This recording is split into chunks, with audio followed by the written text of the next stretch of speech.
नमस्कार दोस्तों, YouTube channel Kritika coaching LHP में आपका स्वागत है।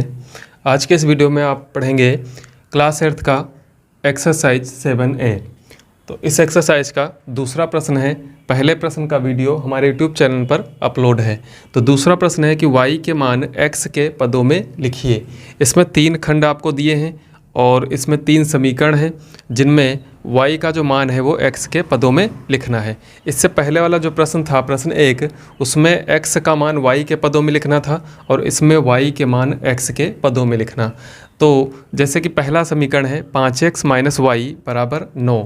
इसमें x भी है y भी है, लेकिन y के मान x के पद के रूप में लिखना है। तो एक पक्ष में, 2 पक्ष यहाँ पर है, बायां पक्ष दाहिना पक्ष। तो एक पक्ष में आपको क्या करना है, y रखना है, बाकी सारा का सारा उठा करके दूसरे पक्ष में करना है आपको। तो यहाँ पर जैसे देखते हैं ये लिखा है 5x - y = 9। तो इसमें y को ट्रांसफ़र कर देते हैं दाहिने पक्ष में। तो 5x रहेगा बाएं पक्ष में और बराबर का निशान लगा लेते हैं। y को जब ट्रांसफ़र करेंगे तो ये माइनस है, तो माइनस के बजाय क्या हो जाएगा, प्लस हो जाएगा। और 9 जो है दाहिने पक्ष से जब बाएं पक्ष में आएगा तो ये हो जाएगा -9, क्योंकि वो प्लस का था और ये हो गया माइनस का। तो समीकरण का नया रूप क्या आ गया कि 5x - 9 = y, या फिर इसको पलट करके लिख लेते हैं, दोनों पक्षों को बदल देते हैं एकदम। तो ये हो जाएगा 5x - 9, यानी कि y का जो मान है वो 5x - 9 के बराबर है। इसी रूप को कहते हैं कि y का मान x के पदों में। चलिए दूसरा समीकरण पे चलते हैं। यहाँ पर है 6x - 2y = 10। तो यहाँ पर भी एक पक्ष में आपको y रखना है और दूसरे पक्ष में सारा का सारा पद लिख देंगे। तो माइनस का 2y, इस माइनस के 2y को ट्रांसफ़र करते हैं दाहिने पक्ष में, तो ये बनेगा 6x। 10 को प्लस है, माइनस हो जाएगा इधर आकर के। तो 6x - 10 बराबर माइनस का 2y, ये हो जाएगा प्लस का 2y। यानी कि जब पदों का पक्षांतर होगा तो उनके चिन्ह जो हैं वो बदल जाते हैं। अगर माइनस में कोई पद है तो प्लस हो जाएगा, प्लस में है तो माइनस हो जाएगा, गुणा में है तो भाग में हो जाएगा और भाग में है तो गुणा में हो जाएगा। अब 6x - 10, या यूँ कह लें कि 10 की जगह पर 2y और 2y की जगह पर 10 आ गया। तो 6x - 10 बराबर है 2y। अब y का मान निकालना है, तो इसलिए y के साथ में जो गुणे में 2 है तो इसको भी दूसरे पक्ष में लेकर के आते हैं। तो 2 गुणा में है तो इधर भाग में आएगा। तो ये आपका हो जाएगा 6x - 10 बराबर y, और भाग में लिख लेते हैं इसको 2। अब चूंकि इस 2 से दोनों जो पद दिए हैं 6x और 10 दोनों कट जाएंगे, तो इसको भाग कर लेते हैं। तो 2 से जब 6 को भाग करेंगे तो 2 × 3 = 6, यानी कि 3x हो जाएगा, -2 × 10 बराबर y। तो जो y का मान आया 3x - 5 बराबर y, इसको पलट के भी लिख सकते हैं कि y बराबर 3x - 5, y का मान x के पदों में हो गया। तीसरे खंड पे चलते हैं। यहाँ पे लिखा है कि 2x + 1/2y = 4। तो 2x को दूसरे पक्ष में ट्रांसफ़र कर देंगे तो 1/2y = 4। 2x प्लस का था, दूसरे पक्ष में जाएगा, माइनस का हो जाएगा, तो 4 - 2x। इसके बाद 1/2, यानी कि भाग में यहाँ पर क्या है 2, और इस 2 को उधर भेजेंगे तो गुणा में जाएगा। तो y बराबर हो जाएगा 4 - 2x। अगर ये संख्या 1/2 है तो ये पलट जाएगी, ये हो जाएगी, पहले इसमें ब्रैकेट लगा लेते हैं, ये हो जाएगा 1/2 का हो जाएगा 2/1। तो 2/1 लिखो या फिर 2 लिखो, एक ही चीज़ है। तो 2 से जब गुणा कराएंगे तो 2 और 4 की गुणा 8, -2 और 2 की गुणा 4x। तो y का मान आ जाएगा 8 - 4x, और जो कि x के पदों में है। प्रश्न 3 है कि हल कीजिए सारणी विधि से। समीकरण दिए हुए हैं 2, और इन दोनों समीकरणों का जो मान निकालना है वो आपको सारणी विधि से मान निकालना है। तो सारणी विधि के लिए क्या करते हैं, इसमें सारणी बनती है, पहले लिख लेंगे x और y, और इस प्रकार की एक सारणी बना ली जाएगी, और इसमें x और y के कुछ मान लिखने पड़ते हैं। तो x और y, अब जैसे पहला समीकरण है तो पहले समीकरण के लिए x + y = 4 जो दिया हुआ है, तो यहाँ पर लिख लेते हैं x बराबर 4 - y, यानी कि y को जब ट्रांसफ़र करेंगे तो ये माइनस का होगा, x बराबर हो जाएगा 4 - y। अब यहाँ पर y के मान रखते जाएंगे और x के मान निकलते जाएंगे। तो अगर मान लीजिए y की जगह पर हमने यहाँ पर रखा 1, तो y की जगह पर जब 1 रखेंगे तो 4 से 1 घटेगा, कितना बचेगा 3। तो x का मान क्या आया 3 आया। तो y का मान यहाँ पे रखा गया कितना 1, तो x का मान आया 3। जितना मान आप y का रखेंगे 4 से घटा लेंगे तो x का मान निकल आएगा। उसके बाद y का मान रख देते हैं यहाँ पर 2, तो 2 रखेंगे 4 से 2 घटाएंगे तो आ जाएगा 2। तो y का मान जब रखा गया 2 तो x का मान भी कितना आया 2 आया। इसी प्रकार y का मान रख लेते हैं 3, तो 4 से 3 घटाएंगे तो 1, तो यहाँ पर a का मान आया जब y का मान रखा गया 3। इसके बाद y का मान अगर 4 रख लेते हैं तो 4 से 4 घटेगा, तो जब y का मान 4 रखा गया तो x का मान कितना आया 0 आया। इसके बाद अगर y का मान हम रख लेते हैं 5 या -1 रख लेते हैं, चलिए तो -1 रखेंगे तो माइनस माइनस क्या हो जाएगा प्लस, तो 4 कितना हो जाएगा 5। तो अगर y का मान रखते हैं -1 तो x का मान कितना हो जाता है 5। एक दो और मान रख लेते हैं, -2 रखते हैं तो माइनस माइनस 2 प्लस हो जाएगा, तो 4 और 2 कितना हो जाएगा 6। तो y का मान जब रखा गया -2 तो x का मान कितना आया 6 आया। चलिए अगले समीकरण पे आते हैं, दूसरे समीकरण पे। तो दूसरे समीकरण में दिया है कि 5x + 12y बराबर 13। तो यहाँ पर अगर x का मान निकालना है या y का मान, तो अगर लिख लें इसको 12y बराबर 5x उधर ट्रांसफ़र करेंगे तो हो जाएगा 13 - 5x। इसके बाद 12 से भाग कर देंगे तो y बराबर 13 - 5x और भाग में आ जाएगा 12। दूसरा समीकरण से भी यहाँ पर x के मान रखेंगे और x के मान जब रखेंगे तो y का मान निकल आएगा। तो एक सारणी और बनेगी जिसमें भी x और y बिल्कुल इसी के जैसी एक सारणी आपको बनानी है। x और y लिखने हैं और x और y के मान रखने हैं। तो देखते हैं, चलिए यहाँ पे जैसे y का मान 1 है तो x का मान कितना है 3। तो अगर x का मान 3 रखते हैं तो y का मान 1 आता है, तो वो उसका हल हो जाएगा। तो x का मान रखते हैं पहले 3, तो यहाँ पर अगर x की जगह पर 3 रखते हैं तो 5 और 3 की गुणा होगी 15। तो 13 से 15 जब घटाया जाएगा तो 13 से 15 घटाने पर 13 - 15 और भाग में कितना है 12। 13 से 15 घटेगा, माइनस का 2 होगा, माइनस का 2 भाग 12 होगा, 2 से काटेंगे तो माइनस का 1/6 आएगा। यानी कि अगर हम x की जगह पर यहाँ रखते हैं 3 तो इसका मान आता है माइनस का 1/6। दूसरा x का मान रखते हैं अगर 2, तो 2 और 5 की गुणा 10 होगी, तो 13 से जब 10 घटाएंगे तो 3 और भाग में क्या है 12। तो x की जगह पर रखेंगे अगर 2 तो आ जाएगा आपका 5 दूनी 10, 13 से 10 घटेगा तो आ जाएगा 3/12, 3/12 आ जाएगा। इसी प्रकार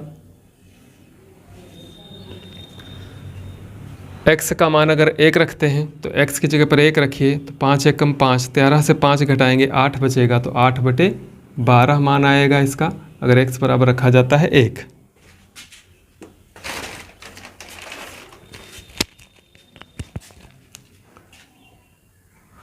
x बराबर 0 रखने पर अगर x का मान 0 रखते हैं तो 5 और 0 की गुणा हो जाएगी 0, तो 13 बचेगा, 13 से 0 घटेगा तो 13/12। यानी कि x का मान अगर 0 रखते हैं तो इसका मान आता है 13/12। इसी क्रम में अगर x का मान रखते हैं 5, तो 5 और 5 की गुणा 5 × 25 होगा, तो 25 यहाँ पर हो जाएगा और 13 से घटेगा तो 13 माइनस हो जाएगा 25 और भाग में क्या है 12। 13 से 25 घटाएंगे तो बचेगा माइनस का 12 और भाग में 12, 12 से 12 कटेगा तो आ जाएगा -1। यानी कि x की जगह पर अगर यहाँ पर रखा जाता है 5 तो y का मान कितना आता है -1। इसी प्रकार 6 रख कर देख लेते हैं, तो 6 5 की गुणा होती है 30, 6 पंचे होता है 30, 13 से घटाएंगे आप 30, 13 - 30 भाग हो जाएगा 12, तो 13 और 17 30 होता है, यानी कि यहाँ पर बचेगा 17, माइनस का 17/12। तो 6 रखने पर माइनस का 17/12। तो अब यहाँ पर देखते हैं कि 3, यहाँ पे x का मान 3 है तो y का मान कितना है 1, लेकिन यहाँ पर अगर x का मान 3 है तो y का मान कितना है -1/6। नहीं मैच कर रहा है, 2 और 2 यहाँ पर भी मैच नहीं कर रहा है, 1 रखने पर भी मैच नहीं कर रहा है, 0 रखने पर भी नहीं मैच कर रहा। लेकिन यह मान ऐसा है कि x का मान 5 रखने पर y का मान -1 आता है, यहाँ पर भी x का मान 5 रखने पर y का मान क्या आता है -1 आता है। तो यहाँ पर कह सकते हैं कि अतः जो x है उसका मान 5 है और जो y है उसका मान -1 है। इस समीकरण का क्या होगा हल होगा। इस प्रश्न का दूसरा खंड है इसमें दो समीकरण है 5x बराबर y और 2x प्लस वाई बराबर 7। तो इसको भी सारणी विधि से हल करना है। पहला समीकरण y बराबर 5x, तो अगर यहाँ पर x के मान रखते जाएंगे और y का मान मिलता जाएगा, तो y बराबर 5x लिखा है। पहले समीकरण से ले लेते हैं, पहले समीकरण से लेते हैं कि y बराबर लिखा है 5x। x का मान यहाँ पे क्रम से रख लेते हैं। x का मान 1 2 3 4, बीच में 0 चाहो तो रख लेते हैं, फिर -1 -2। तो x का मान अगर 1 रखा जाएगा तो 5 एकम 5, अगर 2 रखेंगे तो 5 दूनी 10, 3 रखेंगे तो 15 आएगा, 4 रखेंगे तो 20 आएगा और 0 रखेंगे तो 0 आएगा। 0 और 5 की गुणा होकर के 0 हो जाएगा। -1 रखेंगे तो -5 आएगा, -2 रखेंगे तो -10 आएगा। दूसरा समीकरण पे चलते हैं। ये समीकरण नंबर 1 था।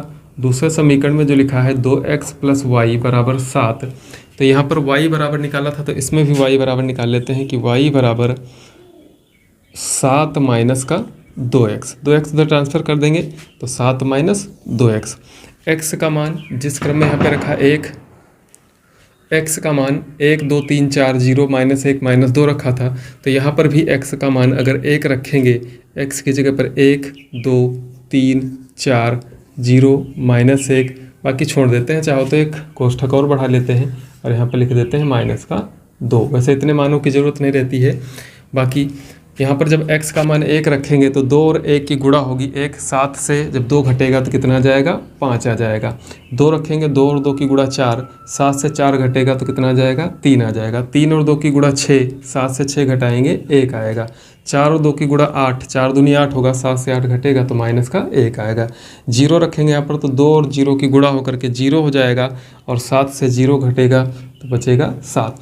इसी प्रकार अगर -1 रखते हैं तो माइनस माइनस प्लस हो जाएगा और 2 1 कम 2, 7 और 2 मिलकर के कितना होगा, 9 हो जाएगा। और -2 रखते हैं तो माइनस माइनस प्लस 2 दूनी 4, 7 और 4 जुड़ करके कितना होगा, 11 होगा। अब दोनों सारणियों में देखते हैं कि कौन सा मान है x और y का जो मैच कर रहा है। तो देखते हैं कि x बराबर 1 है तो y का मान कितना है, 5। x बराबर 1 है तो y का मान 5। बाकी का कोई भी मान इसका मैच नहीं कर रहा है, तो इसका मतलब x बराबर 1 और y बराबर जो 5 है, इस समीकरण का हल होगा y बराबर 5। आपका प्रश्न 4 है, हल कीजिए प्रतिस्थापन विधि से। इसमें समीकरण युग्म दिया है और इन समीकरण युग्मों को प्रतिस्थापन विधि से हल करना है। तो देखते हैं कि पहला समीकरण क्या है, x माइनस वाई बराबर 4 और दूसरा समीकरण है इसमें 3x प्लस 2y बराबर 27। इन दोनों समीकरणों को प्रतिस्थापन विधि से हल करना है। तो पहला समीकरण से जो x माइनस वाई बराबर 4 लिखा है, इसको ट्रांसफ़र करते हैं y को, तो x बराबर आ जाएगा 4 प्लस वाई या y प्लस 4। इसको y का पक्षांतर करके 4 प्लस वाई लिख लेंगे। अब 4 प्लस वाई जो है x का मान, यही मान क्या करना है, समीकरण जो 2 है इसमें प्रतिस्थापित करना है। तो इसमें मान रखेंगे कि 3x लिखा हुआ है, x की जगह पर लिखना है 4 प्लस वाई, तो 3x की जगह पर है 4 प्लस वाई प्लस 2y और बराबर में कितना लिखना है, 27। गुणा कर देंगे यहाँ पर, 3 और 4 की गुणा 12 हो जाएगी, प्लस 3 और y की गुणा 3y हो जाएगा, प्लस 2y हो जाएगा और बराबर में कितना है, 27।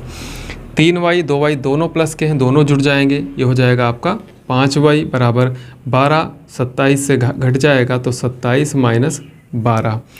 5y अगर 27 से 12 घटाया जाता है, 7 से 2 घटाया जाता है 5 और 2 से 1 घटाया जाता है 1। 5 से इसको करेंगे भाग तो y बराबर 5 और 3, 5 3 कितना हो जाएगा, 15। तो इसका मतलब y का जो मान है वो कितना है, 3। अब y का मान आ जाने के बाद इसको यहाँ पर समीकरण में रख देंगे, तो y की जगह पर 3, तो 4 और 3 का जोड़ कितना होता है, 7। तो x बराबर आ जाएगा आपका 7। तो अगला प्रश्न देखते हैं। इसमें x माइनस वाई बराबर -6 और x प्लस वाई बराबर -18। प्रतिस्थापन विधि का प्रयोग करना है, तो इसको डाल देते हैं पहले समीकरण नंबर 1 और ये हो जाएगा आपका समीकरण नंबर 2। तो समीकरण 1 और समीकरण 2, किसी भी समीकरण में से x का मान या फिर y का मान निकाल लेते हैं और दूसरे समीकरण में प्रतिस्थापित कर देते हैं। तो यहाँ पर पहले समीकरण लेते हैं। समीकरण जो 1 है आपका, समीकरण 1 से x बराबर, अगर x बराबर निकालते हैं तो y को दूसरे पक्ष में ले जाना होगा, तो y माइनस का है प्लस हो जाएगा, तो y और 6 माइनस का है पहले से, तो y माइनस 6, ये आपका x का मान जो है y माइनस 6, इसको डाल दीजिए समीकरण नंबर 3। x का मान y माइनस 6 दूसरे समीकरण में प्रतिस्थापित कर देते हैं। तो x का मान समीकरण 2 में प्रतिस्थापित करने पर, जब x का मान समीकरण 2 में प्रतिस्थापित करेंगे तो x की जगह पर y माइनस 6 लिखना है, प्लस बाकी जो जहाँ पे लिखा है उसको वैसे ही लिख देंगे। अब y प्लस दोनों प्लस के हैं, जुड़ करके 2y और माइनस 6 जब ट्रांसफ़र होगा तो प्लस हो जाएगा, और यहाँ पर पहले से माइनस 18 लिखा हुआ है, लेकिन ये 6 जो हो जाएगा वो प्लस का। 2y बराबर माइनस 18 प्लस 6 घट जाएगा तो माइनस का कितना बचेगा 12। 2 से अगर भाग करेंगे तो y बराबर 2 छंग 12, यानी कि y का मान कितना आया माइनस का 6। अब क्या करना है, यह y का मान यहाँ पर समीकरण 3 में रखना है, तो आपका x का मान निकल आएगा। यहाँ पर माइनस 6 और माइनस 6 पहले से है, दोनों जुड़ करके कितना हो जाएगा माइनस का 12। तो जो x है उस x का मान माइनस 12 और y का मान माइनस 6 आ जाएगा। चलिए तीसरा खंड देखते हैं। 3x प्लस 2y बराबर 0, 2x प्लस y बराबर माइनस 1। दो समीकरण हैं, इन दोनों समीकरणों को प्रतिस्थापन विधि से हल करना है। तो यहाँ पर देखते हैं कि जो दूसरा समीकरण है तो x का गुणांक 2 और y का गुणांक प्लस का 1 है। तो y बराबर समीकरण 2 को ले लेते हैं, समीकरण 2 से। समीकरण 2 में क्या करना होगा, 2x को दूसरी तरफ भेज देते हैं, तो y बराबर आ जाएगा माइनस का 1, और 2x जब दाहिने साइड में आएगा तो ये भी हो जाएगा माइनस का 2x। y का मान माइनस 1 माइनस 2x आ गया। ये समीकरण 1 है, ये समीकरण 2 है, तो ये समीकरण हो गया आपका 3। y का मान जब समीकरण 2 से इसको बनाया है तो समीकरण 1 में फिर रखेंगे, तो y का मान समीकरण 1 में रख देने पर तो 3x प्लस 2, और y की जगह पर लिखना है माइनस 1 माइनस 2x बराबर 0। 3x प्लस 2 और माइनस 1 की गुणा माइनस 2 होगी, तो यहाँ पर लिख लेंगे माइनस का 2, प्लस माइनस फिर माइनस होगा, 2 और 2 की गुणा 4x बराबर 0। 3x से 4x घटाएंगे तो ये माइनस का x और ये माइनस का 2 बराबर 0। माइनस x बराबर 2 दाहिने साइड में जाएगा तो प्लस का हो जाएगा, और माइनस से फिर गुणा करा देंगे तो x बराबर आ जाएगा माइनस का 2। x का मान माइनस 2 समीकरण 3 में प्रतिस्थापित कर देंगे, तो y बराबर माइनस 1 माइनस 2 गुणे माइनस 2, माइनस माइनस प्लस होगा तो माइनस 1 प्लस 4 बराबर 3, यानी कि y का जो मान है वो आ जाएगा आपका 3। अगला खंड 4 है इसका, 2x माइनस 5y माइनस 16 बराबर 0, और दूसरा समीकरण है 3x प्लस 4y माइनस का 1। समीकरण 1 समीकरण 2, इन दोनों समीकरणों में प्रतिस्थापन विधि लगानी है और इसको हल करके x y के मान बताने हैं। इन दोनों समीकरण को प्रतिस्थापन विधि से हल करना है और x और y के मान बताने हैं। तो देखते हैं, जैसे दूसरा समीकरण है 3x प्लस 4y बराबर माइनस का 1, और पहला समीकरण है 2x माइनस 5y माइनस 16 बराबर 0।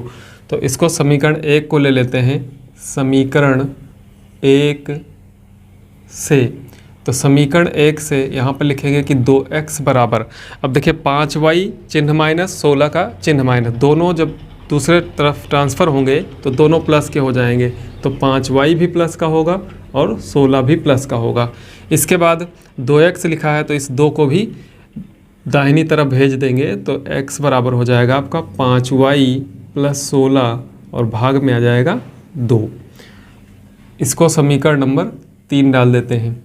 अब x का यह मान समीकरण 2 में ट्रांसफ़र कर देंगे, तो 3 गुणे x है, x की जगह पर आपको लिखना है 5y प्लस 16 और भाग में 2, प्लस 4y माइनस 1 बराबर 0। बाकी का बचा हुआ पार्ट इसमें लिख लेंगे। इस 3 की गुणा करा देंगे, 3 और 5 की गुणा हो जाएगी 15y, और प्लस 16 और 3 की गुणा 48, और भाग में यहाँ पर 2, प्लस 4y। 1 को दाहिने साइड में ट्रांसफ़र करेंगे तो ये प्लस का हो जाएगा, माइनस का था। अब यहाँ पर भाग में 2 है और यहाँ पे इसके हर में क्या है 1 है, तो हर बराबर करते हैं। यहाँ पर भाग में 2 है तो इसके अंश में भी 2 से गुणा करेंगे और हर में भी 2 से गुणा करेंगे, तो ये हो जाएगा 8y बटा 2। तो 15y प्लस 48 प्लस इसकी 2 की गुणा कर देते हैं तो 2 चौके 8y और पूरे के भाग में आ जाएगा 2 बराबर 1। इस 2 की गुणा और 1 की गुणा हो जाएगी तो 2 और 1 की गुणा 2 होगा। 8y 15 8 कितना होता है 23, तो 8y और 15y मिल करके 23y बराबर, इधर 2 और 1 की गुणा 2 हुई, लेकिन यह जो 48 है प्लस का ये इधर ट्रांसफ़र होगा तो माइनस का हो जाएगा 48। 2 से 48 घटाएंगे ये आ जाएगा माइनस का 46 और इधर है आपका 23y। 23 से भाग करेंगे तो y बराबर 23 दूना 46 होता है तो y का मान आ जाएगा -2 और यह y का मान यहाँ पर समीकरण 3 में ट्रांसफ़र करेंगे तो x बराबर 5 गुणे -2 प्लस 16 और भाग में 2 है तो 5 दूनी 10 होगा माइनस का प्लस का 16 और बटे में 2। x बराबर 16 से 10 घटाएंगे तो बचेगा 6 भाग 2 यानी कि जो x का मान है वो आ जाएगा 3। तो x बराबर 3 और y बराबर -2 इस समीकरण युग्म का हल होगा।